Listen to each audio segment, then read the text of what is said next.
finalist na nakakuha ng pinakamataas na markang 99.6%. I see!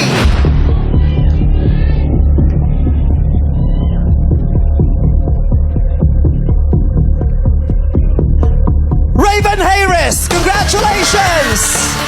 Congratulations! Mag-uwi ka ng 30,000 pesos at pasok ka na sa huling tapatan sa Sabado.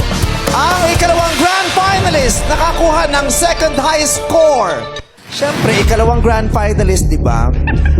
Na 99.2%. I see!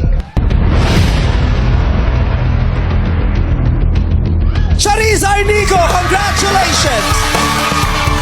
Congratulations! Mag-uwi ka rin ng 30,000 pesos at lalabang ka pa sa huling tapatan sa Sabado. Mark, Liana, Arvory, and Abudi, ikinalulungkot naming sabihin na dito na nagtatapos ang inyong paglalakbay sa tawag ng Tanghalan All-Star Grand Restback. Maraming salamat sa pagbahagi ng inyong natatanging talento.